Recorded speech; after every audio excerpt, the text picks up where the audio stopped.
guys, you gotta love technology right now. It's doing its own thing, let me tell you. So I don't know what happened. Bear with me. I don't know what happened with my last stream. I was trying because I was on my laptop and I figured I'd try something new. But apparently it had no sound, and I don't know what happened there. So, if this is your first time joining me on my channel, my name is Lana Labonte. I am here to uplift and I'm a little giddy, I'm a little silly. I'm all the things that make me human. But I am truly here to uplift, support, inspire, and hopefully empower you to be the best version of yourself you're meant to be. If I can be silly, you can too. If I can get through some of the craziness of this world, this reality, this realm, then you can too.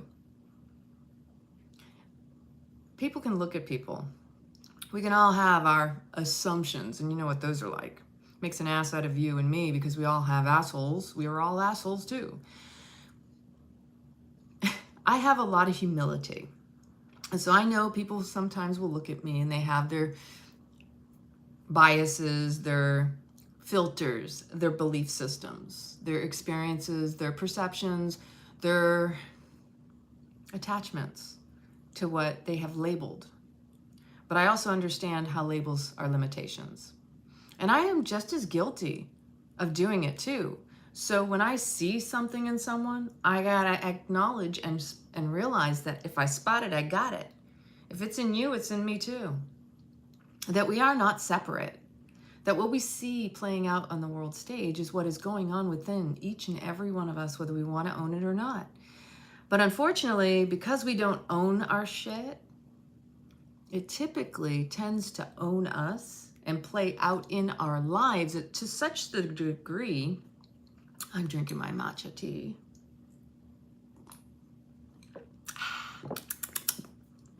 To such the degree that we feel like we're victims of our circumstances, but they're really victimhoods of our choosing. We are victims of our choice. Every choice we've ever made has brought us to this moment here now in this. That choice is our superpower. And just like I speak on duplicity, duality, polarity, there are always two sides to one coin, two halves to the whole. There's always more than one version of a story. And that if you only get one, you're not seeing the whole. You're not getting the whole picture, you're not hearing what's really going on. You're fragmented. That if we don't reclaim our parts, then we are like puzzle pieces, constantly trying to put ourselves back together, like Humpty Dumpty fell off the wall, had a great fall, all the king's horses, all the king's men couldn't put Humpty back together again. You know why? Because he had to do that for himself. And we have to do that for ourselves as well. Others may inspire us. We may see people that we admire because that is us. We may see people we despise, and that is us too. It's up to us, you know, me and you, to come together and acknowledge and recognize. We don't have to agree. We don't have to like each other. But in reality, why do we put so much effort and energy into something that is not a priority or even applies to our life? Why do we feel our opinions are so valuable that we should go throw them out there like, you know, scattered energy? Because it basically feeds the big monstrous entity that siphons off of our frazzledness, our despair, our anger, our tears, our joy, our pains, our pleasures. This is basic psychology 101, people. Divide and conquer. If we can separate you in yourself from yourself, then we can do it to each and every one of you too. When you're disconnected within you, you're disconnected from all that's around you. That your spidey sense, your heightened sense, your intuition, the into me I see, is simply all five senses on heightened, on fleek as they say, you know, depending on the trend you're catching up with and you're following. It gives you the direction, the guidance, the knowledge, the wisdom, the awareness that you need to navigate this realm. See, when we came into this realm, I got a great video coming on next after this, probably tomorrow. I literally woke up this morning at 7 o'clock just pouring through all of this information that I'm like, oh, okay, we're going to do that. I grab my phone, I put it on audio, and I start recording because I don't know how long this is going to last. I'm thinking it's just a few lines that are just in my mind at the time that I don't want to forget. Because the first thing I do when I wake up is I reflect, I recollect my thoughts and visions and what I have gleaned and what is trying to come through. Because the theme comes through me first thing, or the night before sometimes. And it starts coming out, and I'm like, oh, I see where you're coming from now. Okay, where's this going? It's going where it came from. It's coming in, it's going. That's how life is. It's cyclical. And like I speak of the caduceus, we're gonna consume ourselves. And I wrote a couple notes down because I have not listened to it fully again. I was in just such awe of the wisdom and the knowledge, the gnosis collective consciousness that was pouring through me. Because I'm like, holy shit, I never talk like this to people. I haven't only just recently shared this side of me with a lot of people, but I've been like this since I was a child. And that I had to shut it down because it scared people around me. Don't talk to me, Lana. I don't want to hear this stuff. I see things, I hear things. Hey, by the way, don't tell me, I don't want to know. I'm like, okay. I'm not going to force myself on anyone. In fact, that caused me more problems when I did try to share. My inner child, my naivete was like, doesn't everyone want to know what I know? Don't you know what I know? How could you not know what I know? I see your pure soul potential. Sometimes ignorance is bliss, but you got to learn to discern that not everybody deserves access to this, apparently. So I wrote it down, a couple little tidbits, and it started with labeling. So the question in my mind was, where did the divide happen? How did we become so separate from ourselves and one another? And it just came through. And I'm like, wow, it's in front of our faces. Everything we're looking for it's been there all this time. It's just for many, it's being revealed to them because it's finally time for them to see. Just like a lot of people out there are coming on board, they're finally waking up to their gifts. Not only are they just waking up to their gifts, but for those of us who already had our gifts for a long time, they're being enhanced. They're coming on like, woo, wildfire. This past year, and I recognized it after I had my breast implants removed, like I was already heightened and I already thought, oh, I got a big heart. I'm a Leo, I'm a lion, I'm all love. But just don't fuck with me or my friends or my family or my circle. And I'm like, holy crap, I didn't realize how tender I'd be. As a result of taking those implants out, I realized 23 years of having a shield across my heart, energetically, physically, emotionally, and mentally. Whoa, what the hell? I was preparing myself, going to bed at night, doing my own form of self-love, affirmations, loving my body, because I do love my body. But see, what happens is the only reason we do things to our body, mutilate, manipulate, whatever we do to our bodies is really what we're doing to ourselves because of what's been done to us. Most people won't even admit it. They'll say, oh, I'm doing it for myself, as if they don't like something about themselves. And on the other hand, there has to be an aspect of that causes you to dislike to do it to begin with. Even like my eyebrows, like I had my eyebrows tattooed on because my eyebrows lightened so much that it almost looked like I had no eyebrows. And this made everything, like all the difference of framing in my eyes. Like I love my eyebrows. I had really nice big bushy eyebrows. I'm just using this as an example. People don't like rip it up. But I had nice bushy eyebrows and I'm like, what the heck happened to my eyebrows? Where'd they go? Well, I do know that years ago I had a woman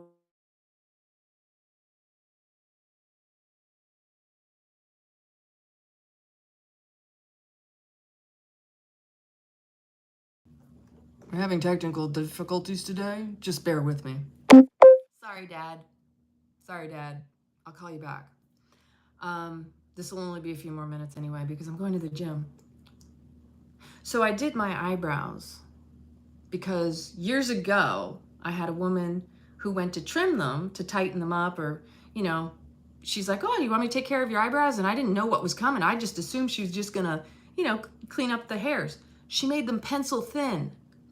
Now, I'm not from that generation. My mom did the pencil-in thing where it was just a line, and I'm like, I don't like that. I like my nice, natural, bushy eyebrows. I had really nice, they're even thicker than this. And I was bummed because guess what? In my case, they never grow back fully like they used to be. Just like when I was a kid, you know, I don't know why, but I shaved my arms because people were shaving their legs. So I thought I had to shave my arms. And I actually had longer, darker hairs on my arms. And they never grew back dark. In fact, they're barely there. You can barely see them. Same thing with my legs. And I prefer the Epilady or the what used to be, if anybody remembers, I'm dating myself here. What was that tool that was like, oh, it was dangerous. It plucked all the hairs out of your legs and it was a coily thing. It was really, really dangerous. So funny. Anyway, sorry. I'm all over it's like a bouncing, you know, ping pong ball today. Anyway, I prefer that. But it's just funny how the body, when you do certain things to it, it's like, okay, well, I guess you didn't want that, so we'll just not do it anymore. Or you may be the opposite. When you do it, the body comes back like, hey, wait a minute, this isn't the way it's supposed to be. We're going to come back full force. Some people have that experience as well. So again, like the eyebrows, I like my eyebrows.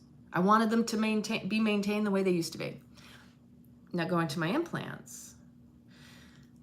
I had implants put in because I had such small breasts. I was literally barely an A cup. Still, at this point, same as I was before.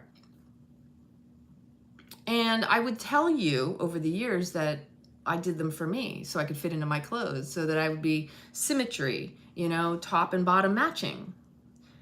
But as time went on, I had a revelation. I had my own personal realization that, wow, the fact that I said that was also masking and hiding the fact that I was insecure about the size of my breasts.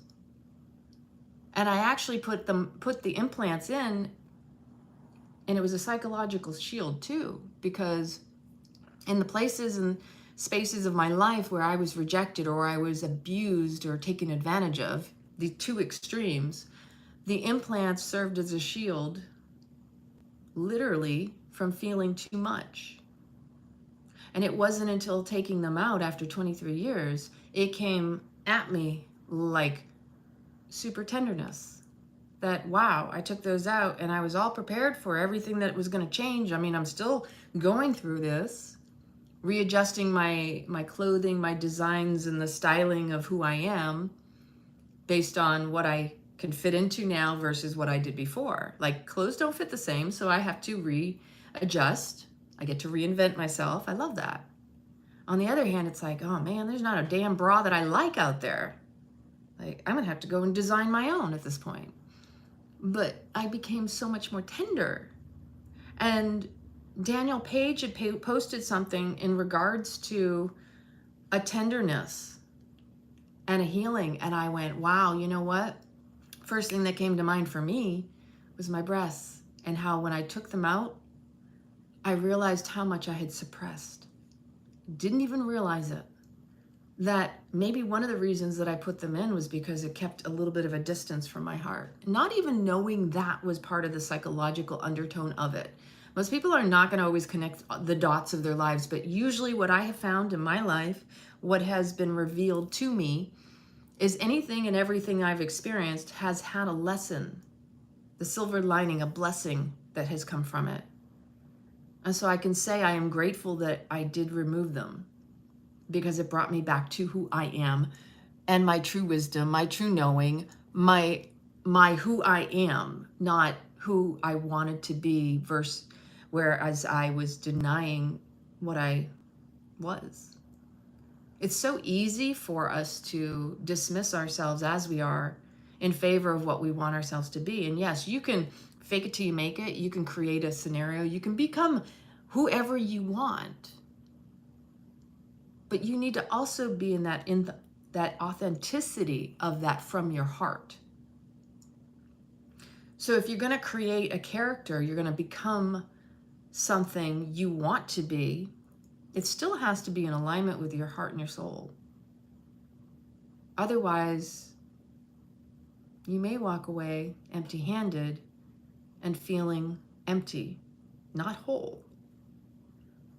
All of this fragmentation, all of this divide and conquer, causing us to concur with our disconnection from self as we disconnect from others, or we are disconnected from one another. This is what I was receiving, was this information, and that I will post tomorrow in the video, that labels take away our essence, literally take away our spirit. That in the beginning was the Word. It says it all right there. And with the Word, things turned into matter. And the irony and the things that kept pouring through, it's a whisper in the ear becomes manifest as matter. And it's not just the ear, but it's the air, the ethernet, the ether, the ethers. That the devil literally is in the details. And apparently this is Satan's world. This is his playground. But don't take that so literal that it's only his. Because again, the duplicity, duality, the polarity, there is this and there is that, and they are two halves of the whole. And coins can't see, the head can't see the tail, and the tail can't see the head, but they still coexist. They're always going to be together, walking hand in hand, whether or not they realize it, back to back. That this is a big part of this life. That we need to reconnect within so we can reconnect with one another. That when you start breaking things down, here's the clue. There's going to be a breakthrough. That breaking things down starts to begin the fragmentation. The breakdown leads to a breakthrough. I was looking at, we created more out of less. Okay, so just imagine we came into this manifest. From the void where there was nothing, we created something. We created more from less. Form from formless. We are so powerful, but we are individual expressions of source, of the whole. And the breaking down is what created all the parts running around. And the fragments that we feel, this grasping, putting the puzzle back together again. We are all frequency, energy, frequencies, frequent keys meant to unlock each other's codes, connecting together, remembering. The members come back together again. Humpty Dumpty sat on a wall. Humpty Dumpty, he had a great fall. But all the king's horses and all the king's men couldn't put Humpty Dumpty back together again, because he was meant to do that for himself. I can't do that for you, and you can't do that for me. But we can influence through our energy, through our frequency, our harmony, our symphony. We are meant to come together and make beautiful music as one. That we all came from the whole. And we fell apart. And we're playing our parts. Something out of nothing. How clever is that? And then from something, we will go back to nothing. No thing. Many things to one thing to many things. As soon as we began to break things down into labels, into boxes and catty cornering, and like, put it in a box. If I label it, I limit it. What we limit is ourselves. We broke down the parts of the body. Even when you go to the doctor, you know this well, right? The doctor is specialized on this area of the body. They don't really have the full picture, although they're supposedly trained in it. But just like I said to my acupuncturist the other day, I said, why do I have somebody who has to refer me to you when I know what it is I need? And it's just to go to you. I don't need an intermediary. Like the whole system is set up to keep you dependent upon it, to get permission to go from here to there and there to here, and keep it, you know, all under their control, their doctrine. They get to prescribe because it's their script. And we go along with it. Yeah. So again, we went from whole to bits and pieces. And there's so much more that comes from that.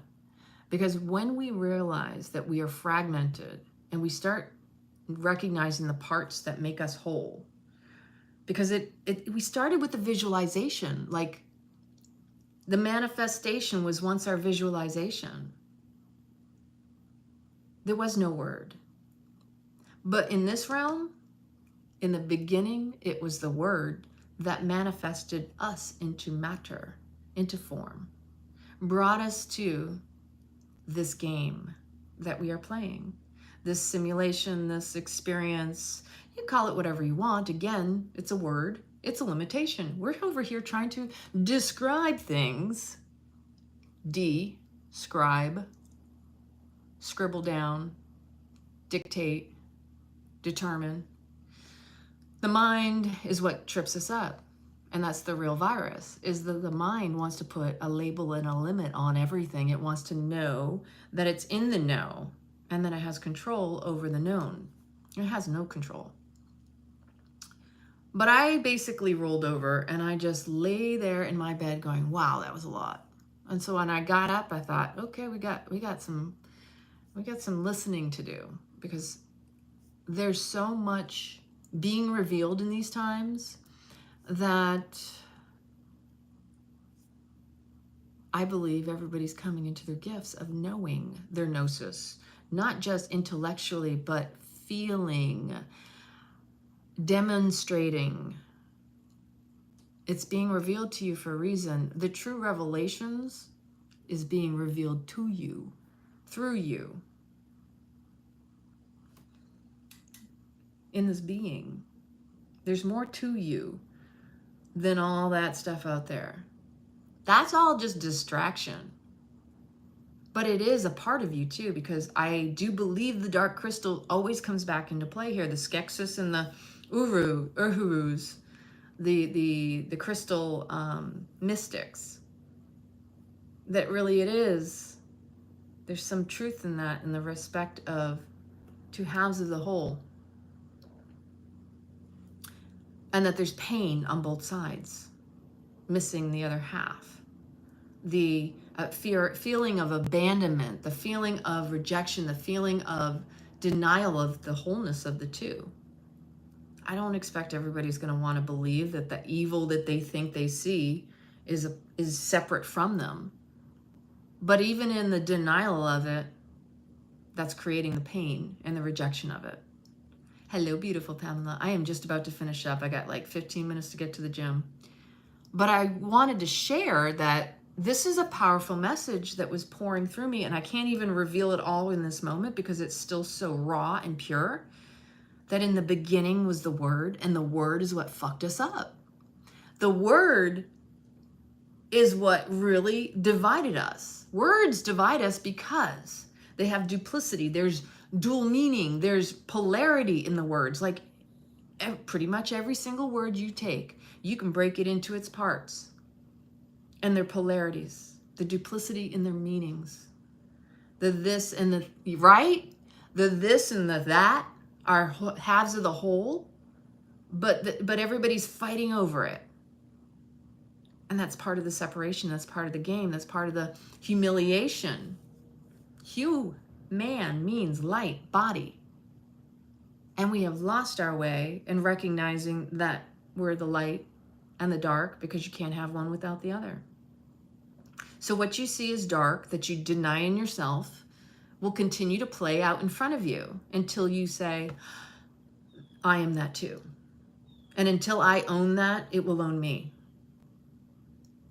Like you really have, I'm not airy-fairying it here by any means. With the things that we're hearing and seeing, I would step back and be very attentive and discerning what parts of it trigger you because that's your work to do. If you see injustice, how does that affect you? It's great to say, I have so much compassion, and I do, for those situations, and you can name it, you can label it, whatever. But the reality is there's a message in that trigger that's telling you where an injustice in your mind has occurred in your own life.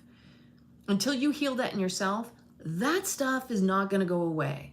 And in all retrospect and reality, nothing goes away until we find our way. The truth is within. Stop seeking without. That is where we get tripped up. And that's where we break down. Because the easiest way to get at you is through your five senses and triggering your emotions. In a trauma-based, fear-porn world, where they profit from your ignorance by professing a prophecy from false prophets, their lies, benefit from your ignorance. And they know they've got you when you're responding to it, participating in it, siding with it, repeating it, telling it, talking about it, enabling it. When you go to live your life, you have to ask, how much does this affect my life? Is it inspiring me to take right-aligned action, or has it got me stuck in fight, flight, freeze, or fawn mode? See, again, stress response. Triggers are stress responses. They're survival tactics. They've got to keep you in the fear, that sympathetic nervous system to feed off you. When you are calm, cool, and collective in your parasympathetic nervous system, then you can act effectively in your life and not get tripped up. But when you see the atrocities that you have labeled in the world, you have to ask yourself, first, how does this affect me? What is this bringing up about me? What is the trigger telling me that is unresolved and unhealed within me? What have I denied in myself? Right? It's an inner standing, exactly. Being neutral doesn't happen overnight. We all still get tripped up by things because we still got our work to do. We got our work cut out for us too. And the only way we're going to evolve and grow and ascend, or whatever you want to call it, go on to the next level, because there's always more levels, there's going to be more fun along the way, is if we recognize where we're at, right? I know it took a, hey, it happens when it's meant to happen. Forever, it's infinite time anyway. It's just, again, the time-space continuum. But the reality is, for us as beings in this realm, everything's in divine time. It's going to happen when it's meant to happen. Doesn't matter how old you are. Don't even look at the numbers or the age. I don't even look at my age. I'm like, whatever. I don't feel my age. I still feel like the little girl that I was, but I feel like a different person every stage of this game. So the other thing I want you to remember too is that all the world's a stage. And if you're triggered by something, I want you to also acknowledge compassion for yourself, for the emotions that you feel. Those are real for you. Don't let anybody else tell you or talk you out of what you feel. Just be with those feelings and be confrontational and observing with them. Like, compassion requires your action, but also your inaction of awareness. The stepping into, fuck, I feel shit. Well, this sucks. Okay, why? And then work with that. Journal it down. Do whatever you got to do to acknowledge that's a part of you. And then on the second level, I also, once you're in that awareness, I want you to consider, if all the world's a stage, is it real? We got technology. They've been using the technology long time, even into the older wars, like our grandparents. They were using cardboard boxes as tanks on TV. The Germans had their own propaganda machine. Come on, people. Let's not repeat history in ignorance, please. It's in our DNA, it's in your memory, whatever. But at the same time, when you know better, you can do better. Stop playing into the old stories. They're so scripted, they're so outdated that they're actually predictive because they're pre-scripts, doctrines prescribed, indoctrinated into you. They were taught to you to accept them and go along with them. And most people are doing that. I've been guilty in the past as well. I'm like, I got tripped up. I'm like, oh, they got me again. But again, when you know better, you can do better. Remember, there's AI technology. We have Hollywood, which is casting the spells. I mean, this is old, but it's not new either. It's like, it's just different ways to get at us. Now we are getting overstimulation of information. So now you can go, oh shit, I got to consider, if I'm being overstimulated, I'm taking in too much information. Is that even relevant to my life? How is that serving you? Can y'all create my heaven in your dystopia for me? Exactly. Like, if you want a better life, you need to stop focusing on the things that are tripping you up. If this over here is tripping you up and getting you angry, recognize you care. That's a good sign right there. If you care enough to get angry, you're already elevating on the scales of consciousness. All you got to do now is readjust your sails in the opposite direction, because where there is chaos over here, there's joy over here too. And this is the thing that people forget. Hey, cowboy. They forget that where there's poison, there's the antidote nearby. And this is all poison. Look for your joy. If you don't look for it, they're not going to give it to you. They don't want you to have it. They want you on their trajectory, creating their script, manifesting it, because that's what we do. That's what this game is all about. Getting you to comply, choose a side, so they can continue to play it out. And we're the pawns. We're the pawns doing this shit. Nobody's doing it to us. We're doing it to ourselves. They put it out there, they cast the line, cast the spell, and whoo, hook, line, and sinker, and everybody's on board their ship. Who's steering it? Us. There's a hidden hand that you have no idea whose hand, who it belongs to, but you are the one steering the ship. I am the one steering the ship. It's up to us to change course, to reclaim our power, because that's where we win. And that's what this is all about, and this is where we begin. Right now humanity has an amazing opportunity to take the reins back of control. And the first part is reclaiming your soul. Reclaiming your human, your living, breathing human. On that note, I'm going to go to the gym now, drink up the rest of my matcha tea, and let you be.